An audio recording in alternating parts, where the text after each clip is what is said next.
Hello and welcome to another Omnia Performance podcast. I'm here today, again, super happy to be joined by our main man for nutrition, our Omnia nutritionist. I was going to call you Dr. Tom there, but that's actually disingenuous. You are, to us, you're as qualified. Anyway, Tom, how are you doing? I'm good, sir. How are you? That was a weird introduction, wasn't it? You're a bit frightened by that. Yeah, I'm good, mate. I'm good. It's really good to have you back. We're going to chat today around, it's a kind of a big subject. So I guess we're going to talk about, we'll frame it maybe as body composition, shall we? Or body composition as a hybrid athlete, or body composition as a hybrid athlete and all the pitfalls and pros and cons, or et cetera, et cetera, et cetera, because we can extrapolate this out for the entire hour that we've got. But essentially that's what we're going to be talking around, is dieting, maybe losing weight, maybe trying to address body composition. Before we start that, I'll do the usual kind of housekeeping stuff, which is as boring for me as it is for you. Sign things, star things, press things, be excited about us, tell other people, subscribe. There's one that I forgot at the beginning. Do all that stuff and make sure that this reaches as many people as possible. And if and when it does reach you, tell us how great it was. Have I forgotten anything, do you think? Sounds good to me. No, that'll do. So, I'm not going to put you on the spot and have you introduce yourself again, because I think anybody who is tuned in, anybody who's listening in will know who you are. You can give your name and address and bank details, and then we'll crack on from there, shall we? In fact, do that without the bank details. Who are you? What do you want? Tom McClure, wannabe hybrid athlete. Yeah, what about now? About 6-7 weeks, full time with the team. Yeah. Second working visit north of the border. Yeah. Fully ingratiated member of the team now, which is why we're treating you with such disdain, I think, isn't it? Yeah. So let's just kick it off, because I think there's a lot to cover. And what we want to do, I kind of scrabbled around, and I think we still are scrabbling around the best way to title this. We'll throw that over to Jamie at the end, shall we? See what he's going to call this. But ultimately what we want to talk around is kind of a hybrid athlete approach to body composition, or to losing weight within certain parameters, when to do it, when not to do it, how to manage it, on ultimately what that might mean in terms of performance. And in amongst all that, which is a huge title for a podcast that we'll definitely not use, but in amongst all that, there are a lot of pitfalls and a lot of sort of cavernous places that you can find yourself that are detrimental. And what we'd hope to do is be able to kind of create something of a framework, or at least kind of highlight certain elements so that people can kind of look at this in a more strategic way, and hopefully in a more successful way, from that kind of bias of performance. Does that kind of encapsulate what we're looking at? Yeah, sounds good to me. I think this is coming off the back of common conversations and common questions that I think we're both being asked, and things that are coming up with it. You wouldn't believe it looking outside, but it is June. You certainly wouldn't believe it in Scotland, mate, when we're recording this. So, we're moving into the summer season. I think some people are thinking about, got weddings coming up, got summer holidays, the body composition goal comes to the forefront of people's minds, but we're also into the time of year from an athletic point of view where people are training for ultra marathons, maybe training for triathlon season, etc. So the over kind of arching question I'm getting asked at the minute is, can I lose body fat and maintain or progress my performance at the same time? Yeah, that's a much better way of encapsulating it, because as you say, there are maybe 3 or 4 key ways that people are looking at the reason or the rationale behind making the decision to lose body fat. That might be performance driven. It might be simply to look good on the beach, which is a noble enough cause. It might be around sort of health and lifestyle, ideals. But ultimately, they're looking to lose body fat. Nobody wants to lose muscle. Nobody wants to lose that kind of performance or capability. But how do we go about that, I guess, is, as you say, is the question. I know you've got some points written down to keep us tight. But I suppose let's kick off with talking about the most obvious mistakes that happen. Is that a good way to start? What is happening to people in general when they're trying to lose body fat? What do we see as being a problem with that? I'd say 2 main things. Number one is being too aggressive too quickly. Yeah. So really sucking the life out of enjoyment in terms of reducing their calories too fast.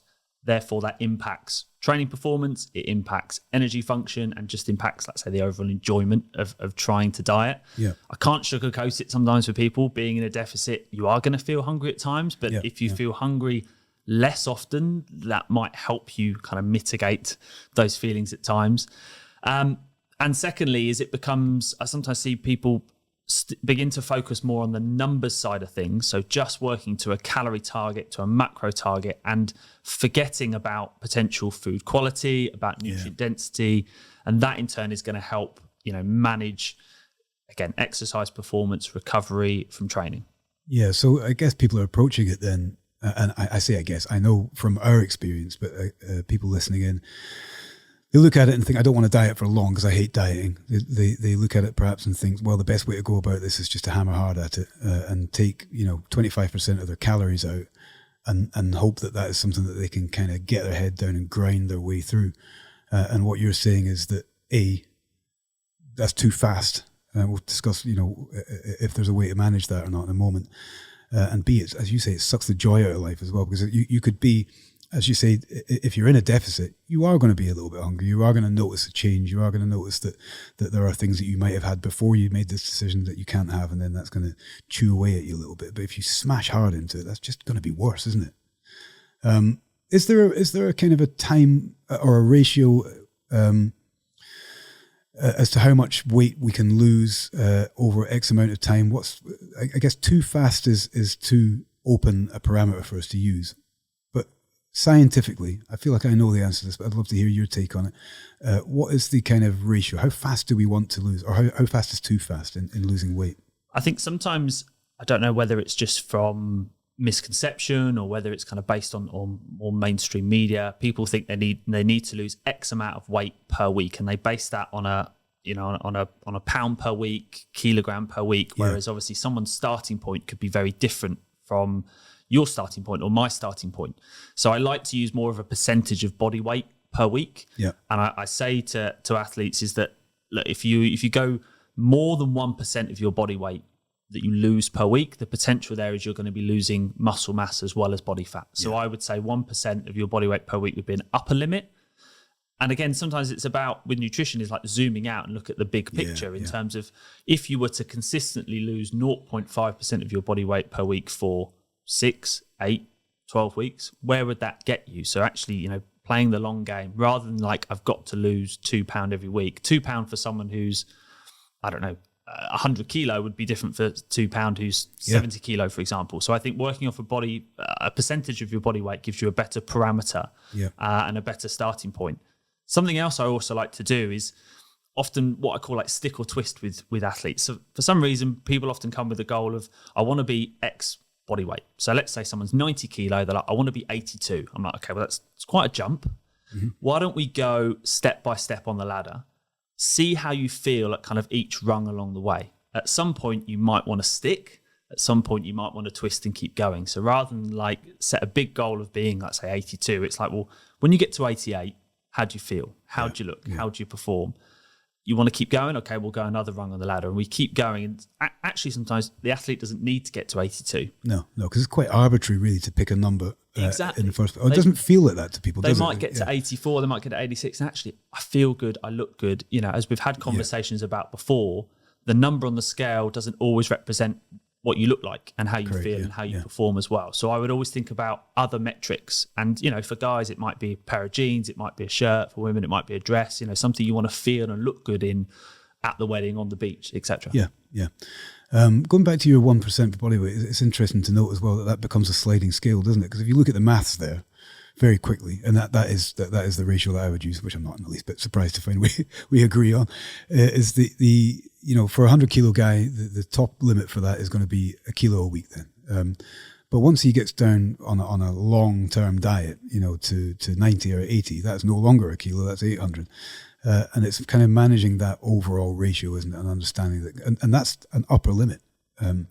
Another part of that I'm sure you'll agree with is, and why I really like your stick or twist function or idea there is it gives people time to reflect, doesn't it? Because if you try and hammer at that long distance, it's the same as saying, I'm going to run 200 miles. You start out to run 200 miles, you're not going to get very far. Just let's run the first few miles and see how you feel. And let's run, it makes a lot more sense. But it's one of those things dietary wise, isn't it? Or diet wise, that people think, right, this is the chunk of time I've decided, this is when I'm going to lose weight, I will lose X weight. And then another part of that to the same point, I guess, is the scale weight isn't going to change to that degree every week anyway, because there's going to be fluctuating circumstances in and around that. I know we didn't really plan on going into that too much, but what I'm trying to say is that from, what was your example? 90 to 82. 90 to 82. So they're not going to get from 90 to 82 in a nice, lovely straight line on a calendar and on a scale, are they? It's going to go up and down in between, and they've got to kind of allow themselves to expect, understand, and appreciate that that's going to be the case. What are the things that make that weight not just linearly decrease? What could be the day-to-day things? Yeah, I think this is where sometimes tracking trends is more important. Yeah. I don't know whether to blame the kind of slimming weight-based clubs for the whole one time a week weigh-in thing. Yeah. But what I would often get athletes to do is to weigh in maybe 3 or 4 times a week consistently, say like Tuesday, Thursday, Sunday, and then track the trends week on week. It may be on a day like a Sunday, maybe you've eaten a little bit more relaxed if you've eaten out, if you've eaten more carbohydrates. They're the classic things that can cause your weight to fluctuate a little bit. Yeah. Midweek, you start to fall into a good rhythm, but then say suddenly Wednesday night, you have a real bad night's sleep, or you're very stressed at work. Again, that can cause your weight to fluctuate over time. For women who are listening, obviously you've got menstrual cycle considerations there to kind of negotiate around. So again, tracking the kind of the same week each month to look at the trends again month by month. Training stress, training load. If your training's really ramping up, if you're building in intensity or volume, or you're pushing heavy sets and reps, training load will cause inflammation in the body. That again will cause often all these things cause a spike in weight. So again, just tracking the trends over time, looking at, say, 3 to 4 times a week, of jumping on the scale, measuring yourself. I'm also a big fan of a progress picture. I think to do like a front on, side on, and repeat that every 4 weeks, again, can be a very powerful metric to show that sometimes the number on the scale might not be moving, but actually if you're being a bit more dialed in with your nutrition, might you be just leaning out, like say actually building a little bit of muscle, dropping a bit of body fat at the same time. So you might notice the difference on the pictures there. And you made mention earlier on of jeans and dresses and things like that as a personal example. And we all go through that. I'm very clued into these numbers and these kind of things that you're talking about and the process. And I guess age and the amount of times I've done it as well, considering previous weight category sports, I should be aware of this stuff, but we're all human. And not so long back, I was saying, I don't think I'm bloody losing weight at all. I'm going to have to really address this. And my wife grabbed a hold of the waistband of my trousers and went, well, this says different, because I'd bought them about 3 weeks previously and they'd been neat. Whereas now there was space there. And I was like, fair enough. So sometimes those kind of external, rather than concentrating on numbers, concentrating on scale weight, concentrating on measurement tapes or whatever, just concentrating on or allowing yourself to kind of experience that in a real life context is actually more valuable. The mirror is a friend in a lot of senses, isn't it? And time, because if you weigh yourself or you use that mirror day to day, the changes should be very small and very incremental, shouldn't they? You're not going to see a kilo in a week. If you are, you're probably going too fast unless you're, starting from a very high point. In which case, you're going to have to kind of allow yourself time, allow yourself a bit of patience. And it could be week on week, could be 2-3 weeks.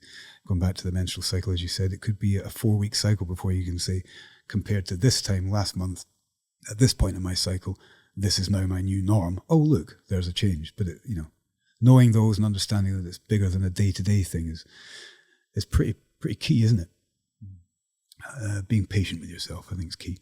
When we're looking at hybrid athletes, or we're looking at performance as another factor in this, because I guess weight loss, and I'm choosing my words carefully, is weight loss compared to fat loss, and I think we'll cover off a little bit there and how to make sure we're losing the weight in the right manner.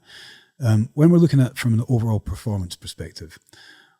And let's say somebody has gone at this hard, like the description we had at the beginning there, and not really kind of paid too much attention to the ratios you've just described, maybe just gone a little bit too heavy at it. What are the things that we'd expect to see from a performance perspective? In terms of, it could be a whole plethora of things. We could be looking at just struggling to get through sessions. Yeah. RPE goes up, things feel hard and heavy, recovery time increases. Muscle soreness. If you give the body less nutrients, it's got to work harder. Therefore, the body's going to not be able to, distribute everything to what you're asking it to do. So often find as well things like it will impact sleep. See people's sleep quality be impacted, potentially, things like stress and short-term anger and things like that. I've seen lots of interesting markers in that where people just, enter into that world of underfueling. Yeah. And I think that there's two potential angles here. I'm just going to go with this in terms of if you want to drop fat, drop weight, and maintain performance. Normally, a lot of the athletes who are probably listening to this are spinning two plates. You're spinning a strength plate and you're spinning your endurance plate, whatever it is you're working on. As soon as we're going to start to spin another plate, which is a body composition goal, you've probably got to be prepared for something to just give a little bit. Not saying that plate should hopefully spin off and hit the floor, but you might just have to periodize things a little bit more to get the most out of. If you want to achieve the body composition goal, you're going to have to maintain. Yeah, that was a key word you used a second ago, was maintenance, in fact, wasn't it? As opposed to progression. Yeah. Rather than progress in strength and endurance concurrently, you might have to maintain one, hopefully still be able to progress in the other, but you're looking to make progress with your body composition change. Yeah. And I know we're jumping around a little bit from some of the stuff we discussed earlier on in preparation for this, but the idea of periodizing, I think should we just crack on with that just now and just go into that? Because that's a strange word perhaps for people to hear. I mean, people that are invested in training may understand periodizing in a sense of, managing their training around a yearly block or a monthly block or even a weekly block, managing cycles in order to try and get the best out of things, sort of a phasic understanding of training. How does that work nutritionally? Now, we can use maybe ourselves as examples here for people, but just as an overall kind of catch-all, what do you mean by periodizing your nutrition? Periodizing is if we take the word period, basically what you're looking at doing is putting your year into blocks. Yeah. You might have different focuses across that year in terms of you might have a performance or a competition block. Maybe there's an event, a race, something you've signed up for. You might have obviously a preparation block, a big block of training. This is an opportunity from a nutrition point of view to dial in, replicate for what you're going to do in that competition phase. And something I really encourage kind of athletes that I work with to look at is actually having some form of like off season. Mm-hmm. Now, in an ideal situation, this would be the block of time that I would recommend someone focus on body composition. If you look at any professional athlete, when they finish their competition season, they will go into an off season. And typically this is the time where they will either look to get stronger, get more powerful in the gym. If they've gained body weight during their season, maybe like a rugby player, they might want to lean out in their off season. That's the time to make body composition change, which is often the furthest point away from their point of competition. Yeah, so in an ideal world, the more time you give yourself to change your body composition, the less friction you might find during that process. Yeah. And then a longer run you have at that, that exciting performance build as well, don't you? Because if you've only given X amount of time away during that off season to deal with that nutritional composition goal, which might be purely based on performance. You might have a composition goal based on the outcome performance wise. Having that separated into a timeline and then the rest of it. So let's say you give that 3 months. Then you've got 9 months of pure competition focus, which might spearhead ultimately into a seasonal campaign. Yeah. Something else, though, that we can discuss that's really cool that I've been playing with myself and I find really works for me.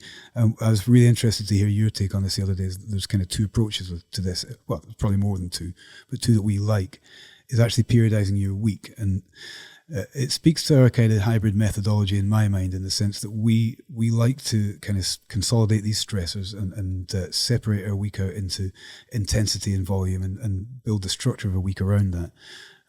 And I, for that reason and for social reasons, which we can touch on, it's very useful for people, I build my nutrition. I'm dieting at the moment. I'm just trying to address overall body comp and my overall weight for competition. I feel like I'd be a little bit better if I was a little bit lighter for the things that I'm trying to do. My week isn't structured on each day isn't the same in terms of what I allocate in terms of calories, in terms of nutrients and all the rest of it.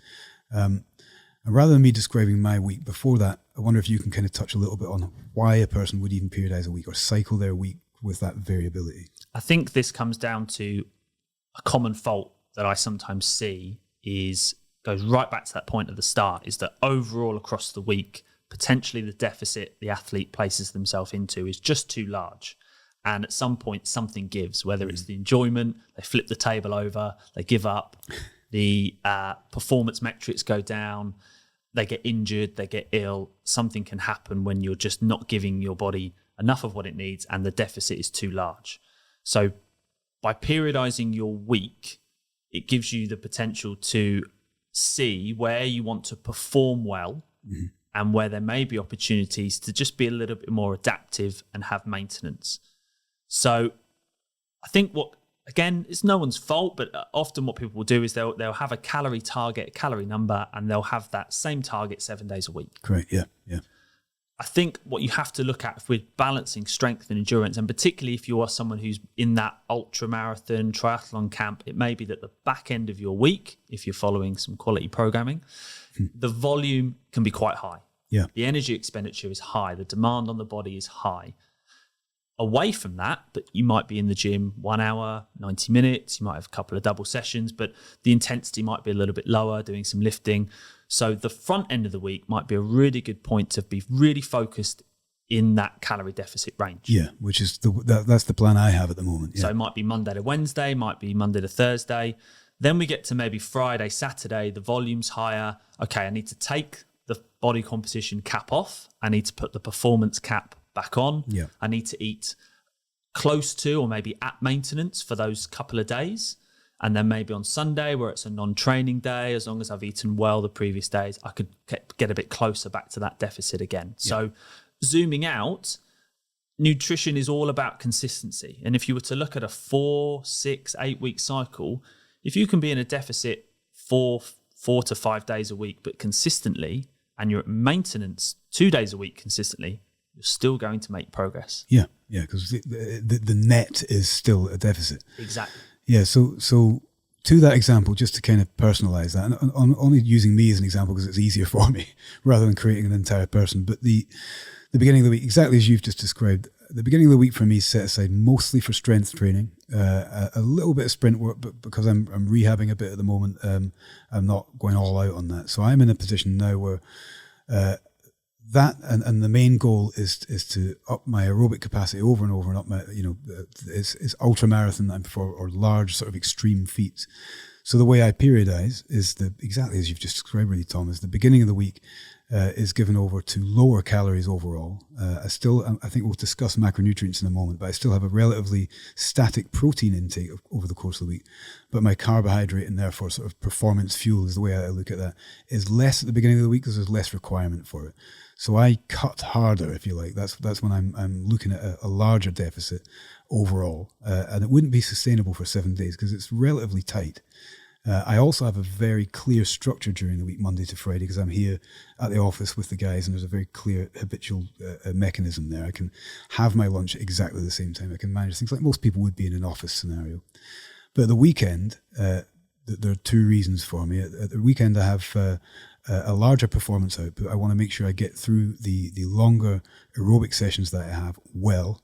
So I want to fuel them. I don't want to be under-fueled for that. I don't want to bonk halfway through a 25-mile run that I might have planned and only fuel for 20 because I happen to want to lose weight. I'm fueling for that whole thing because it's imperative that I do. But also coupled with that is that I have a greater opportunity to spend time with the kids over the weekend, spend time with the family. Again, much like most people that work in an office environment.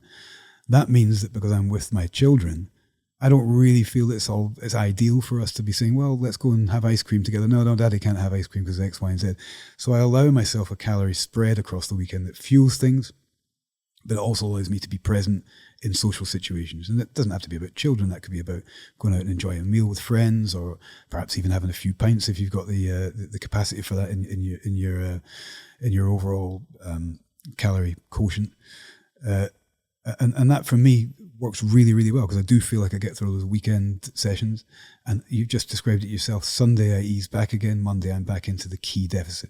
But when I look at the maths over the course of a week, I'm not looking at taking in 1,500 calories a day and, oh my God, I'm going to die by the end of the week. I'm looking at the overall net week and how do I structure that so I'm still in an overall net calorie deficit, yet I'm actually able to perform during these key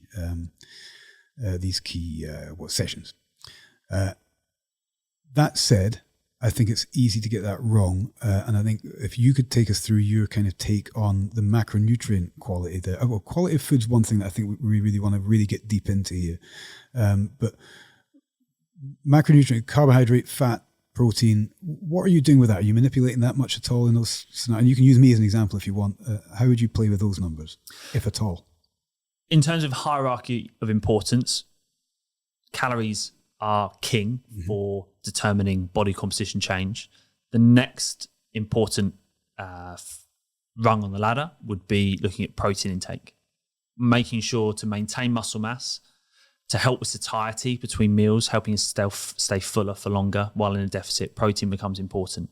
Depending on someone's starting point, I would be pushing someone towards the 2, maybe even 2.2 grams of protein per kilogram of body weight, and trying to distribute this over maybe kind of 4 to 5 feeds across the day, again, to help with satiety and just to help rather than backloading calories to the end of the day. So in terms of fat loss, they are the big two. Calories followed by protein. Then depending on your type of training is where I would look at carbohydrate need or requirement. I still don't want people to potentially to undereat carbohydrate because that's going to impact the sessions. And I think if you've got less calories to play with, actually what you do around your training becomes a little bit more important. Yeah. You can't just kind of wing it and know, I can eat 3,500 calories today, I'll have enough in my system for tomorrow. If you're eating 500 less than you normally would, you've got to make sure actually you eat well around your training to fuel that performance, to support recovery. You want to still get good maintenance adaptation from that session. You don't want to be beaten up by that strength session in the morning and be really hungry in the afternoon because you went into that session underfueled. So it's then just periodizing carbohydrates in line with activity levels. Where I think that there's a scope to shave calories off comes from dietary fat. Yep. Particularly when it's building the composition of meals, or just, let's say, overall calorie intake. 1 gram of fat is 9 calories. 1 gram of protein and carbs are both 4 calories. So it's almost double the amount. Yeah. If you take fat from a meal, if we take a typical meal here of like chicken, potatoes, salad, etc., maybe I've cooked with butter or olive oil. If I take the fat out of the meal, the volume on the plate, what the meal looks like, doesn't actually change too much. Sometimes what people do is I'll take the carbohydrates out of a meal because I want to drop weight. Sometimes that's the first thing that goes. Well, suddenly now I'm looking at a plate that's got chicken and salad. It's not very filling. It's not very satiating. It's probably not very enjoyable. And to your point, they've also got to take twice as much of that caloric. Well, 4 instead of 9 calories is pretty vast difference. So I think there's a scope for people to take dietary fat out. Now, look, fat's still important. Again, if we're dieting, hopefully we're not doing this for too long term, so it shouldn't have an impact if we're doing it for a structured period of time. But we can take fat down to, I'd say, no lower than 0.5 grams per kilogram body weight for a male and 0.75 grams per kilogram body weight for females. Okay, so for an 80 kilo guy, 40 grams of fat I could get away with. For an 80 kilo girl, we're looking at 60. The maths is spot on, isn't it? You're impressed by that, I'm sure. That's only because you picked 80 kilograms as the weight. I'm surprised you didn't go with 100 kilograms there to make it nice and easy for yourself, because that's what I would have done. You saw through my trick. To your point about fats then, let's just touch a little bit on the removal and the fact that you are eating less.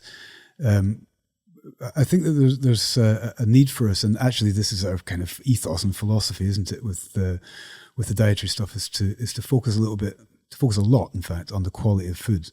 You've mentioned there removing fat to a certain point, but in doing so, you might be removing good fat. You might be removing things from your diet that are actually, vastly useful. Just cutting out crisps might be one way of moving fat. But then if you actually take away all the actually, really useful sources of fat from your diet in order to cut calories, then you're cutting off your nose to spite your face, aren't you? Yeah. Let's talk a little bit around that overall calorie number being driven by that kind of quality of food, because I think that's very, very key. I think it can really help making meals more voluminous. Yeah. If you look at, we've already mentioned things like salads, things like vegetables, things like frozen fruit, berries. We can add a lot of volume to our meals without a lot of calories. What they also bring is a whole host of macronutrients, which is great. Again, if you're giving the body less, you almost have to be a little bit more dialed in with what you're going to give your body. Yeah. So you want to make sure that the bang for your buck with what you eat is as good as your budget can allow. It's going to obviously give you water, it's going to give you fiber, it's going to give you vitamins and minerals. It's likely, if you're training a deficit, you might be a bit sore in more places. It's going to take you a bit longer to recover. So you want to make sure that, the quality of your protein, the quality of your fruits and vegetables is as high as possible. And look, you want to feel satisfied when dieting. Potatoes, for an example, are one of the most satiating foods that's on the kind of, satiety food index. On that index, yeah. We've got fiber in there, we've got water in there, great source of carbohydrates. And the same with a lot of carbohydrates, they come with fiber, they come, vitamins and minerals, they come with lots of things that will benefit us while we're dieting. Something else I will also get people to look at when it comes to just managing their intake, managing all these kind of KPIs while dieting is how and where they eat can be a massive factor. I see a lot of people, food is just like a little appointment in their diary.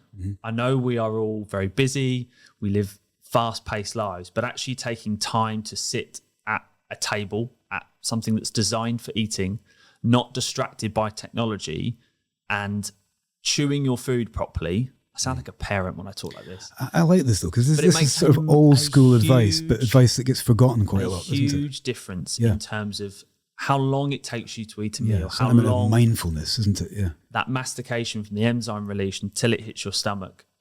We've all been guilty probably of eating meals very quickly, off we go, on to the next thing, or I've eaten that plate, or I'll have seconds, rather than something, my parents probably used to tell me to do was like sit down, let it digest, then think about if you want more. So food quality, what's on your plate, because you've got less to play with, you need to get more bang for your buck. So how can you increase that nutrient density? For me, the freezer's great. I bang on about the freezer aisle a lot, but it's so good.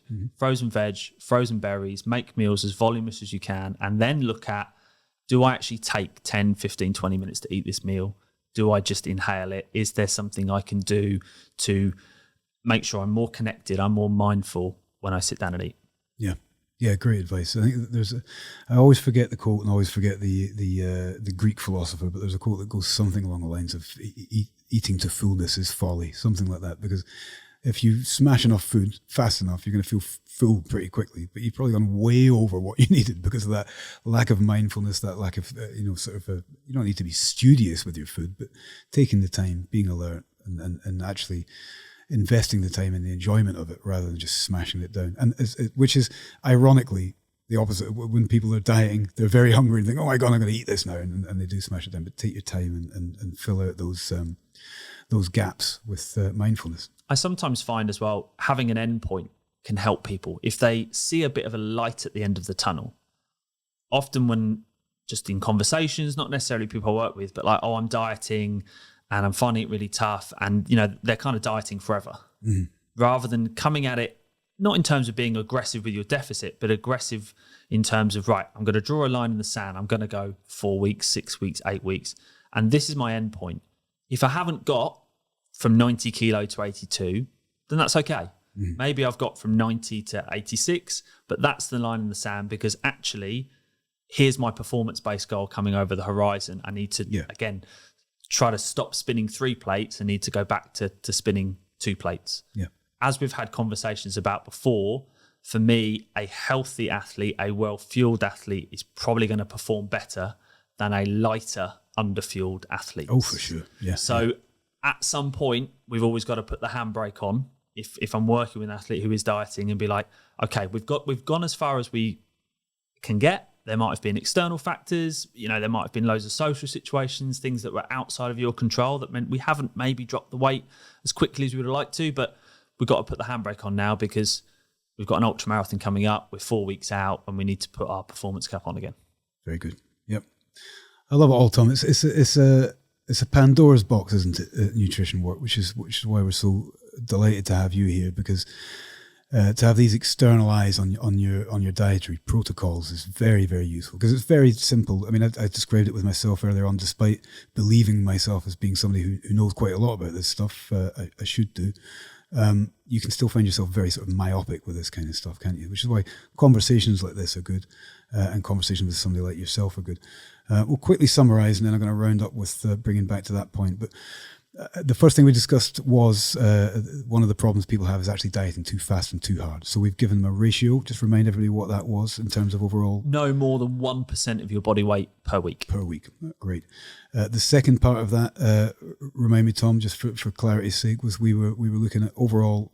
We delved into periodization essentially, didn't we? And looked at the fact that we would prefer, maybe from a coaching perspective, or we would certainly offer our advice to be separate out your calendar year, separate your seasonality, match that up intelligently with dieting. Certainly don't try and diet as you're leading up to the kind of peak of your performance training. Maybe set that aside, and then you can give yourself over to performance a hell of a lot better. And then another part of that particular conversation was the periodizing over the course of the week. Consider those net calories, consider that net need. Maybe your maintenance need is X, and you're going to do X minus 10%. That doesn't have to be straight, Monday through Sunday. We can actually kind of play with what those sessions are and be a little bit intelligent about how we apply that deficit and when. And in my example, that spoke to my social needs as well, which is very, very useful. And then finally, something we love to talk about over and over is the nutrient quality itself. Now, people can kind of rewind back in here and get your overall numbers and all the rest of it in terms of protein, carbohydrate, and fat. But we're very keen to make sure that cover off your micronutrient, your vitamins and minerals, make sure that you're eating.